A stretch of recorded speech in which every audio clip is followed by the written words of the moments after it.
Everyone, welcome back to my channel. তো আজকে তো কৌশিক অমাবস্যা, তাই আমাদের এখানে তারা মায়ের মন্দিরে যাচ্ছি আমি আর মা পুজো দিতে। তো আমাদের এই জায়গাটা খুবই সুন্দর, তোমাদের সাথে শেয়ার করছি কতটা সুন্দর। তারা মায়ের মন্দিরটা কিন্তু আমাদের বাড়ি থেকে মাত্র 5 থেকে 7 মিনিট লাগে হেঁটে যেতে। কি সুন্দর না, চারটে পরপর নৌকা এরকম জলে ভেসে আছে, কি সুন্দর লাগছে। আর এই শরৎকালের আকাশ পেঁজা তুলোর মতো মেঘগুলো ভেসে বেড়াচ্ছে, কি সুন্দর লাগছে। আমার আজকে সত্যি এসেছি মায়ের মন্দিরে, খুবই ভালো লাগছিল। আগে আরও সুন্দর ছিল এই জায়গাটা, পুরো গাছে ভর্তি ছিল। এখন তো সব কেটে দিয়েছে গাছগুলো, যেহেতু রাস্তা হচ্ছে। তবে এই সাইডে দেখতে পাচ্ছ বস্তা দিয়ে ঘিরে ঘিরে ছোট ছোট আবার চারা বসিয়েছে। আর ম্যাডাম দেখো আগে আগে চলে যাচ্ছে। ম্যাডাম বলছেন যে তুমি ভিডিও করতে করতে আসো, আমি আগে আগে যাই। আমি বললাম ঠিক আছে চলো, আমি তোমার পিছন পিছন যাচ্ছি। তো মা এরকম আগে আগে চলে যাচ্ছে, মাও আমায় অনেকগুলো ভিডিও করে দিয়েছে। আমরা যে রাস্তা দিয়ে যাচ্ছি এটা কিন্তু একটা বাঁধ। আমফানের ঝড়ে এই বাঁধ ভেঙে গিয়ে আমাদের কলোনি, আশেপাশে পাড়া সবই কিন্তু জলে ভরে গিয়েছিল। তারপরে জোয়ারের টাইমে জল ঢুকতো, ভাটার টাইমে আবার কিন্তু জল নেমে যেত। কিন্তু যতদিন না বাঁধটা ঠিক করা হয়েছে ততদিন এরকমই অবস্থা ছিল। তারপরে এবারে কিন্তু বাঁধটাকে ঠিকঠাকভাবে করা হয়েছে।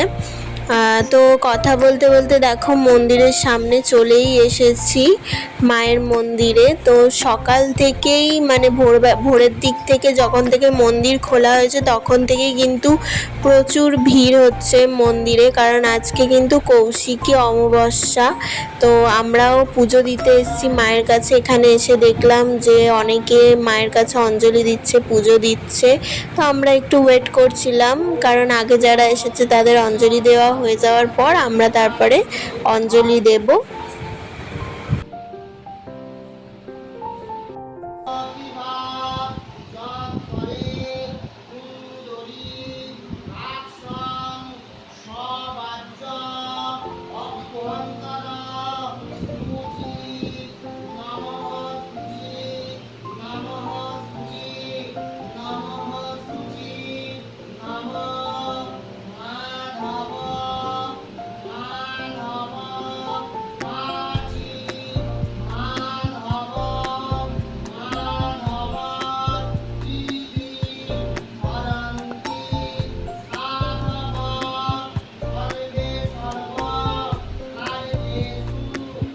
বিকেল থেকে মন্দিরে কিন্তু আরও ভিড় বাড়বে। তো তার আগেই কিন্তু এখানে একজন কাকু মন্দির সাজানো আরম্ভ করে দিয়েছে। তারপরে লাইট দিয়ে আরও অনেক কিছু ফুল, লাইট সব কিছু দিয়ে সাজাবে। তো বিকালবেলা তো আর আসবো না আমি, না হলে দেখাতে পারতাম তোমাদের খুব সুন্দর করে মন্দিরটাকে সাজানো হয়।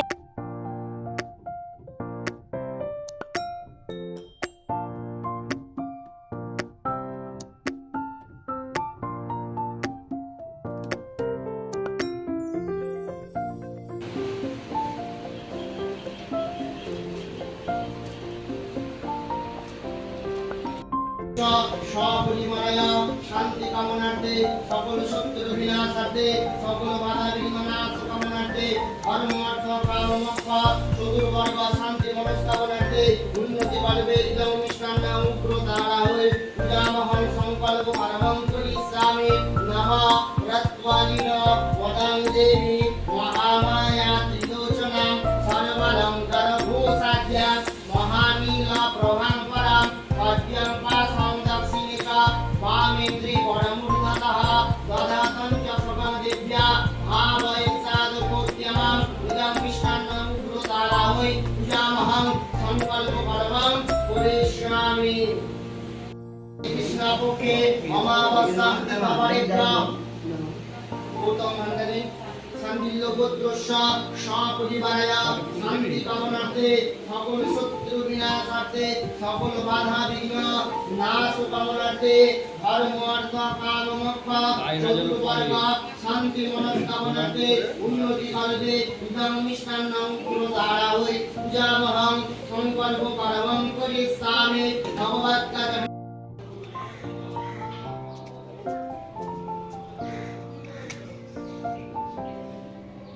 আমাদের পুজো দেওয়া হয়ে গেছে, মা এখন ধূপ মোমবাতি জ্বালাচ্ছে, কিন্তু এতই হাওয়া দেয় সবসময় গঙ্গার ধারে যে এই মোমবাতি জ্বালিয়ে বসানোটা খুবই কঠিন ব্যাপার। এটা হচ্ছে পুরানো মন্দিরটা, মা এই মন্দিরে থাকতো আগে, আর এখন নতুন মন্দিরে মাকে নতুন করে প্রতিষ্ঠা করা হয়েছে। এই গাছটা দেখতে পাচ্ছ, এই গাছের নিচে কিন্তু সাধু বাবা আর বামা খ্যাপার মূর্তি ছিল, সেটা এখন পুরানো মন্দিরে প্রতিষ্ঠা করা হয়েছে।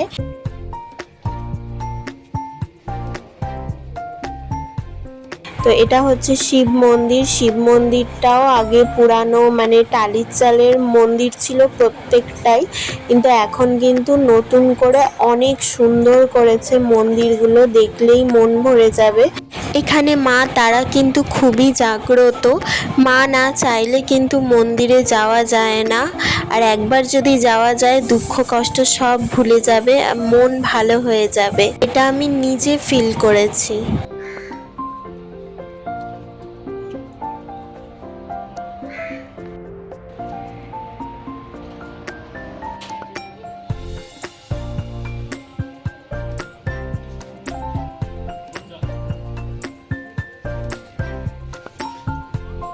আর এটা হচ্ছে রাধাকৃষ্ণের মন্দির। রাধাকৃষ্ণের মূর্তিটাও খুবই সুন্দর, দেখতে পাচ্ছ, মন ভরে যায় দেখলে।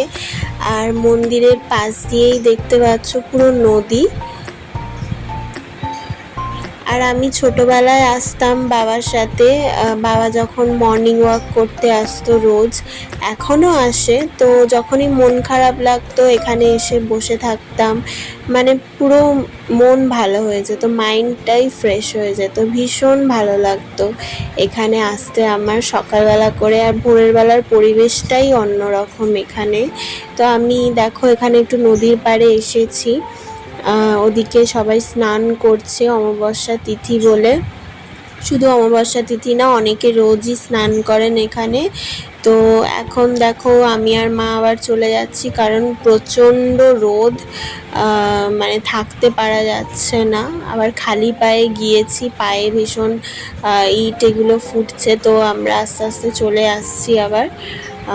নদীর পাড়টা দেখানোর জন্য গিয়েছিলাম। এখানে দেখো আরো অনেক মন্দির আছে। এটা হচ্ছে বড় বাবার মন্দির, মা যেখানে যাচ্ছে। আর এইদিকে হচ্ছে হলুদ রঙের যে মন্দিরটা রয়েছে, তোমাদেরকে একটু কাছে নিয়ে গিয়ে দেখাচ্ছি। এটা হচ্ছে মা মনসার মন্দির। মা মনসার পুজোও কিন্তু এখানে রোজ হয়, প্রত্যেকটা মন্দিরেই কিন্তু এখানে প্রতিদিন পুজো হয়, দুবেলা পুজো হয়। আর এইদিকে দেখো আজকে তো পুরো প্যান্ডেল হয়েছে এখানে, যেহেতু কৌশিকী অমাবস্যা, কারণ বিকেলের বেলা থেকে প্রচণ্ড ভিড় হবে, প্রচুর মানুষজন আসবে, আজকে সকাল থেকেই অলরেডি আসছে পুজো দিতে। আর এটা দেখো লোকনাথ বাবার মন্দির, লোকনাথ বাবার মন্দির এটা। সবগুলো মন্দিরই কিন্তু আমরা ঘুরে ঘুরে দর্শন করে নিলাম, আর তোমাদের সাথেও শেয়ার করলাম, প্রত্যেকটা মন্দির আমরা দেখালাম। তো এখন আমি আর মা বাড়ি ফিরছি।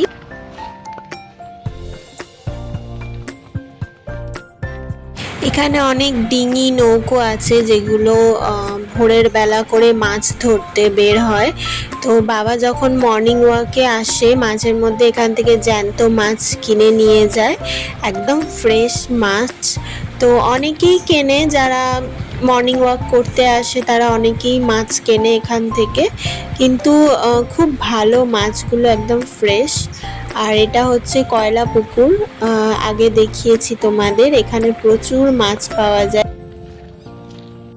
ইজি হয়ে গেছে বলো, মানে গাছপালাগুলো কেটে দিতে মানে রাস্তাটা যেন কমে গেছে, এই এলাম এই চলে গেলাম, আগে যেন মানে তো আমি আগেই বলেছি আমাদের বাড়ি থেকে মাত্র 5-7 মিনিট লাগে হেঁটে যেতে মন্দিরে। তো আমরা প্রায় সময় আসি পুজো দিতে, শুধু অমাবস্যা তিথি না, এমনিও আমরা মাঝের মধ্যেই চলে আসি এখানে।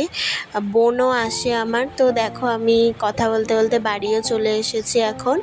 সন্ধেবেলা বাবার বোন গিয়েছিল, তো এতই ভিড় হয়েছিল আর বাইক সাইকেলে ভর্তি, তো একটা ভিডিও আমি ওকে নিতে বলেছিলাম। তো সন্ধেবেলা কেমন সাজিয়েছে মন্দিরটা দেখতে পাচ্ছ, প্রত্যেকটা মন্দির ছোট ছোট লাইট দিয়ে কি সুন্দর সাজিয়েছে। আর এখানে খিচুড়ি ভোগও খাওয়ানো হয়। অনেক রাত অবধি মায়ের ভক্তরা আসে এখানে মায়ের দর্শন পেতে। তো ব্লগটা আমি এখানেই শেষ করছি। সবাই ভালো থেকো, সুস্থ থাকো। নেক্সট ব্লগে আবার দেখা হবে। জয় মা তারা।